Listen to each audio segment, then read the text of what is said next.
Welcome to the Ed Leaders Edge podcast, where we interview innovators and thought leaders in the field of education who are helping students thrive. I'm your host, Ed Madison. I'm a professor and researcher at the University of Oregon, an educational consultant, and serve as executive director of the Journalistic Learning Initiative, a nonprofit organization that empowers elementary, middle, and high school students to discover their voice, improve academic outcomes, and become self-directed learners through project-based storytelling. Welcome to our program. Well, welcome back to the podcast. Marnie Hazelton is superintendent of Inglewood Public Schools in Inglewood, New Jersey, which serves approximately 2,900 pre-K through 12th grade students. She earned an educational doctorate degree from Hofstra University, focusing on educational policy and leadership, and she has a distinguished track record, having previously served as superintendent of the Linden Public Schools and the Roosevelt Union Free School District. Also, the National Association of Superintendents selected her as a 2024 Superintendent of the Year finalist. Congratulations. Thank you, Ed. Yeah. The one thing I first noticed on your website is that at the top of it, even above your photo, it says, "A good superintendent remembers what it was like to be a classroom teacher." Yes, and I was in the classroom this morning, fourth grade, McLeod Elementary School, doing a writing lesson. Yeah? Yes, we're writing to the two astronauts currently stuck in space, Butch and Suni. And so I thought it would be a wonderful idea to really combine ELA, math, and science, essentially STEM, and have the students research the background of the two astronauts and what happened, why they are still stuck in space, and then write them a letter. I am pretty sure that they are bored. And letters and questions from students would help them bide their time in space. Yeah. Yes. We are unfortunately losing so many of our teachers, I think, because of stress post-COVID and everything else. There's a shortage around the country. And I'm just wondering, first of all, the honor that you've been acknowledged. There's obviously something about leadership that helps support teachers who are vital to the education of our youth. Yes. What's your philosophy? How do you support the teachers in your district? They are humans, and I think the quote that you mentioned that's on my website, the majority of superintendents, I know not all, but the majority of superintendents that I know, they started in the classroom. I think starting in the classroom as a teacher, you bring a wealth of history and experience to this position. And we should never forget what it was like in those classrooms, trying to schedule or monitor how much water you drink. You're speaking all day long, so you have to stay hydrated. However, you don't have access to the bathroom. It's little things like that. And I remember it all too well, wanting to stay hydrated so that I could speak and be alert, but then also very mindful. I don't have too many bathroom breaks. So just remembering little things like that, going into the classroom and co-teaching. Today, like I mentioned, I was in a classroom, fourth grade. I did a writing lesson. I was with my assistant superintendent for curriculum and instruction, and we co-taught while the teacher, she just really circled around the room helping students. So that gave her a break. It not only gave her a break from being the main teacher on the stage at that time, however, it afforded her an opportunity to watch different styles of teaching, different modalities of teaching, and seeing how her kids interact. So it was insightful for not only me, but I think it was insightful and helpful for the teacher. And it also really put my theory into practice. I always tell teachers and staff members, I will never ask you to do something I will not do myself. So when we're asking teachers to really raise the bar in instruction, when we're asking teachers, think outside the box, Our curriculum is extremely narrow. What we have in textbooks or from online resources is stagnant, and it's not always up to date. You can open the New York Times any day of the week and find a great article that is rich and robust, and the students are interested in discussing or learning about it. And you can tailor that article and that lesson to ELA, math, science, anything that your imagination can think of. And I think just modeling what we expect is very important. And that's why I have developed a great relationship with teachers. I give them a space to be vulnerable. I have a teacher superintendent liaison committee where we meet quarterly. And during those meetings, they are allowed to discuss whatever topic they want, as long as they're not talking about people. We talk about ideas, not people. Mm-hmm. However, I provide a safe space to hear feedback and to also share information. Connecting with families is also, I know, an important part of your philosophy. I noted that you, at the beginning of the school year, you invite parents and students to, as they're dropping off their kids, to stop in and say hello. I mean, I think that's probably quite unique for a superintendent. Most people don't know who the superintendent is. Yes, I'm sorry, Ed. Not to stop in. I greet them at their cars. Okay. Oh, okay. Who has time in the morning? I'm a mother. I remember the drop off and then trying to get to work. Who has time to get out of their car? No, I go to the car with coffee or hot chocolate and donut. Oh my God. And I know we're not able to have a lengthy conversation right there, but I give them my business card and I let them know. Email me or call me if you have a comment, question, or concern. Wow. Yes. Yeah, that's wonderful. And, as it relates to concerns, we're reading so much and hearing so much, and I'm sure you're observing concerns about mental health, particularly with our middle school and secondary students. Mm-hmm. What are you observing, and how are you addressing that in your district? Well, post-COVID, we have a lot of challenges, and even prior to COVID, we were having challenges with mental health issues regarding our students. We cannot forget, prior to COVID, this country was engaged in, or we bore witness to mass shootings monthly. And that is an outgrowth of a mental health crisis. So we knew that it existed. What we have done, we have taken a look at prioritizing student voice and amplifying student voice. Along with my superintendent teacher liaison committee, I have 2 superintendent student advisory councils, one in the high school, one in the middle school. It offers a safe space for those students to talk about what changes they want to see in their school and in the district. What are some of the challenges? One of the students last year talked about the curriculum in the high school. We have a magnet program in the high school, the academies at Inglewood. He was very transparent and said, this is not what I expected. The program is not robust. I'm not challenged. I'm bored.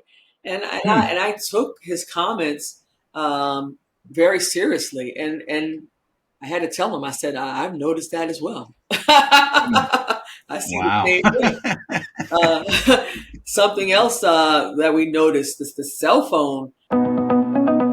Let's step away from our conversation for a moment for me to tell you about the Journalistic Learning Initiative's innovative educational tools and services. If you're looking to make the best decision for your teaching staff and students about AI adoption, improving student engagement, strengthening writing skills, promoting social media mindfulness, or enhancing college and career readiness, please take a moment to visit our website at journalisticlearning.org. Our team of University of Oregon researchers offer customized AI tools, instructional materials, professional development, and consulting. Research confirms that students with journalistic learning experience outperform their peers on numerous key indicators for college and career readiness. At the heart of our work is empowering learners to become effective communicators. If you think about it, effective communication is critical in every human interaction, whether it's writing an essay for a grade or being interviewed to secure employment. Since 2015, JLI has benefited nearly 20,000 students and served schools in 15 states and the District of Columbia. I invite you to schedule an appointment to explore how JLI can improve your students' learning outcomes. Now back to our program. Addiction. Students bumping into me in the hallways because they are buried in their cell phones. Students sitting in groups but sitting in isolation because everybody is on their cell phones, walking past classrooms. The teacher's talking, everyone's on their cell phone. So this year we joined with the company that produces the Yondr pouches, and our cell phones are locked up now. And you notice the difference immediately. Students are talking to each other. When I pass students in the hallway and I say good morning or hello, they don't look at me like, who is this lady and why is she talking to me? I said, oh my goodness, they don't even know how to respond to a good morning. That is how bad it was getting. And of course, we have some pushback and kids are grumbling and griping. And I explained the why. I said the amount of disconnection I saw between you guys was concerning, along with the online bullying, the inappropriate videos of fighting in the bathrooms, and sexually explicit content being posted on Instagram or other social platforms. I have not dealt with that once this year. We're in October. However, at the beginning of last school year, it was an average of weekly speaking to the board and addressing this fight that was posted on IG, or navigating an argument between two families because one student went live on IG, and it was just crazy. The amount of issues that we had to address due to social media posts stemming from kids using their cell phones inappropriately. Our journalistic learning initiative nonprofit has a series of lessons called teaching students or actually teaching teens social media mindfulness so that they can start to make set boundaries. I think this is one of the things that young people need to learn is, first of all, start to think about, when do you post? Why do you post? How does that make you feel? But also, are you setting boundaries around what you allow your peers to say and do on social media? So it can be quite a challenge. Yes.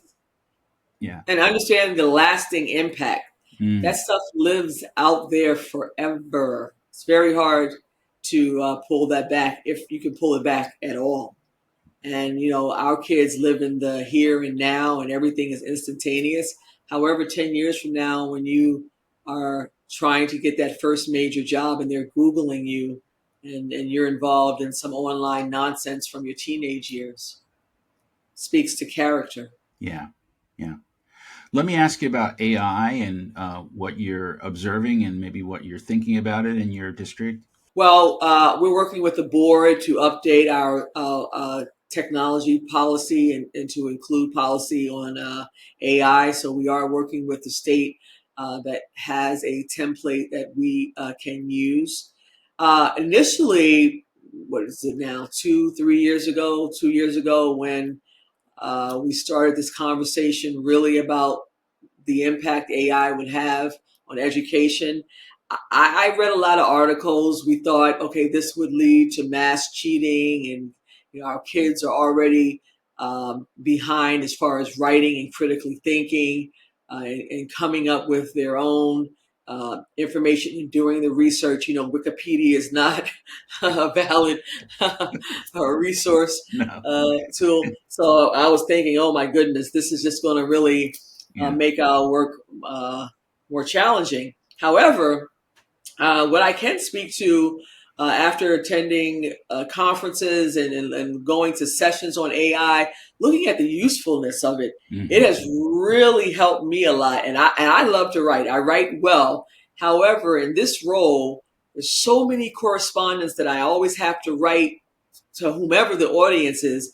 They're not I just don't have enough time in the day. So Sure. what I have used AI for, I'll write the initial letter and then I'll run it through AI to get another version and then I'll edit it. It has helped us tremendously as we have finalized our 5-year strategic plan. Hmm. Just throwing in some ideas and seeing what it kicks out. Also, teacher and administrative observations. We Hmm. know what the domains are. We know what the qualities we're looking for. Right. And so throwing that into AI and seeing what it generates has been tremendously helpful. On the student side, I cannot give you any data on whether or not we've seen an increase in what do you call it? I'm sorry, I just had a brain freeze of kids cheating or using it to plagiarism. That I don't know. I have not heard much feedback from our teachers regarding that aspect of it.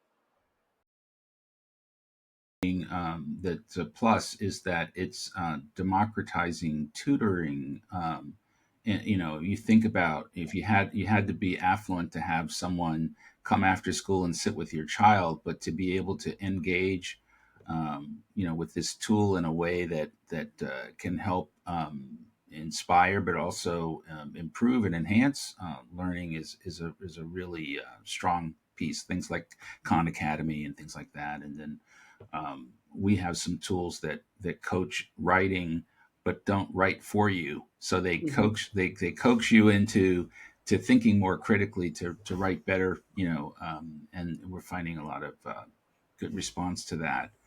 um, Mhm. so I notice also your district and or actually I think it was the city council and the school board had a math night, right? Is this something you do on a regular basis to engage parents or? Yes, we've partnered, the district has partnered with the Algebra Project, which was founded by Bob Moses. Bob Moses was a civil rights pioneer. He was a member of SNCC, and in the late 50s and 60s, he was a part of that college cohort that went south to register sharecroppers to vote. Bob Moses then became a math teacher at Horace Mann, and what he Mm, found while he was registering voters down in Mississippi that literacy was a big issue for a lot of sharecroppers not exposed to education and registering voters. You know about the poll tax and sure. the reading and writing uh, tests that they would give folks down there to dissuade them from voting or Right. disqualifying them for voting. And so what he noticed, not only is literacy an issue for a lot of people in this country, but math literacy as well. We always hear that reading is a civil rights issue. Math computation is also a civil rights issue. If you're a sharecropper for the first time, you've gained agency, you may have a small plot of land, you essentially have a business. So you not only have to learn reading and writing, you need to know how to count so that you're not cheated out of your money. And so he started the Algebra Project. We look at algebra as the gatekeeper, not only to entrance into college, but college completion. Research has shown that if our students are proficient in algebra by the time they leave the 8th grade, they will spend time in high school taking more advanced courses, math courses, calculus, and whatnot, and they will be better prepared when they enter college, increasing the likelihood of college graduation. There's a big debate in this country, career, college. Not everybody's supposed to go to college or Right. is meant to go to college. Jeffrey Canada uh, from the Harlem Children's Zone we had a great conversation one day. He was my keynote. I was superintendent in Roosevelt, and the union at that time, they were not happy that he was coming. They said, he's the leader of a charter school. Charter school is the enemy of public Right. school. And I said, that's not why I have invited him. He does have a wonderful message about education. He is an educator. We may not agree on the setting. However, that does not negate the value that he brings to the field. And so I said, he's not going to come speak to you about charter. That's not the objective. So the conversation we had prior to him addressing our staff, he said, this conversation around, not every kid can go to college, and we must offer other options and opportunities. I said, yeah, I get that. However, my parents were civil rights activists. I understand history, and I know all too well when we talk about not everybody can go to college, and we need to bring back tracking, and we need to bring back all those things are correct. But historically, what has happened, kids that come from disadvantaged background, kids of color, are far too often tracked into those fields and not afforded the opportunity to explore college. But what Jeffrey Canada said to me, he said, as the leader of the Harlem Children's Zone, I have to constantly raise money. So I am in rooms with some of the most wealthiest people in this country as part of my role as raising money for the Harlem Children's Zone. And he said, all the rooms that I've been in with enormous wealth, not once have I ever heard someone say, oh, my kid's not going to college. Right. Yeah. Never. Right. Yeah. Never. Yeah. And their kid may not be the brightest. Yeah. Yeah. But they're going to college. Right. Exactly. Yeah. Let me ask you a question about, just the and not to get too into the whole thing around charter schools, but there is this sort of, we're seeing in many states where the vouchers are allowing, and in a sense, almost depleting the budgets and the attendance at public schools. And there seems to be a need to reinforce or at least shift the sort of public narrative about the value of a public education. And this is something, when I go to conferences, it's what everybody's talking about is this whole idea around the narrative, of public education. I'm just wondering if you have any thoughts on that. I have a professional as well as a personal story around that. I believe that we need to improve the public schools. I believe that this country is still segregated.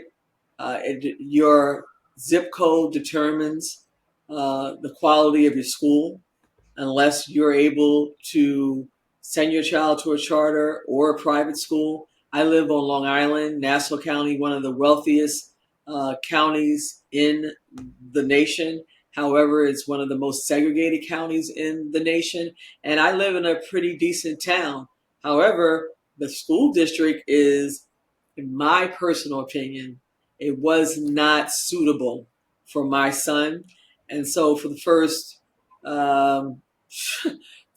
2 years, preschool and pre-K, I sent my son to a school within a local university. And during those 2 years, I paid the equivalent probably of a bachelor's degree. That's what I paid in tuition. Wow. The first 2 years, preschool and pre-K. Mm-hmm. And that was the foundation I felt that he needed and would not get in a public school setting, because I worked in a public school. Mm-hmm.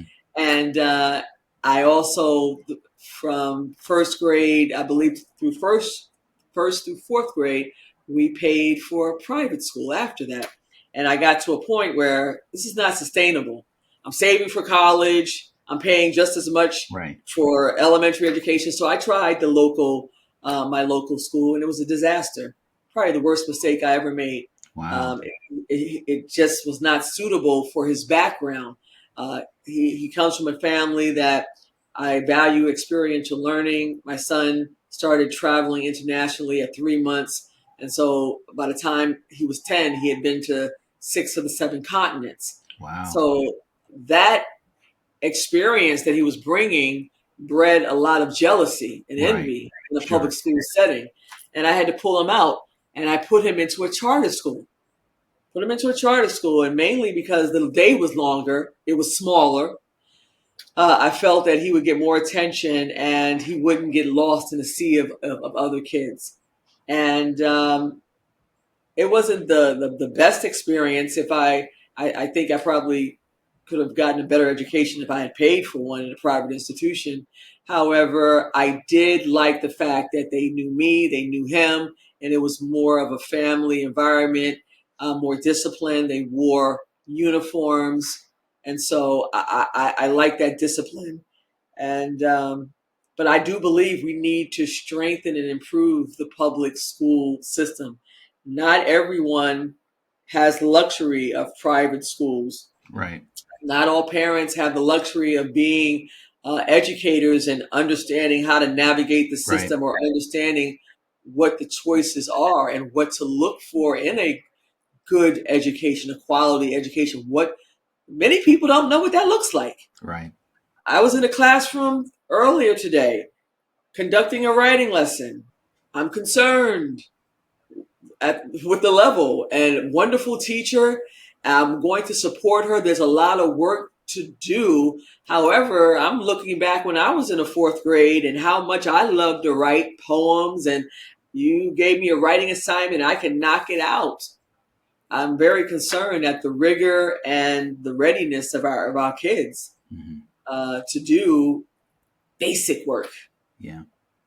Thank you, Marnie Hazelton. It's a wonderful conversation. And where can people find your district on the internet? Just search Inglewood Public Schools in New Jersey. Our website address is E as in Edward. I was about to say E as in Apple. E as in Edward. Yeah. EPSD.org. Okay. Could you imagine if I said that? It's the superintendent. No wonder our kids are in trouble. Thank you so much. Take care. You're welcome. Thank you, Ed. The Ed Leader's Edge podcast is produced by the Journalistic Learning Initiative. Please check out our latest books, Language Arts in Action from W.W. Norton Publishing, and Raising Empowered Learners from Rauman and Littlefield. For more information about our work, please visit journalisticlearning.org or edleaderedge.org. Thanks for listening.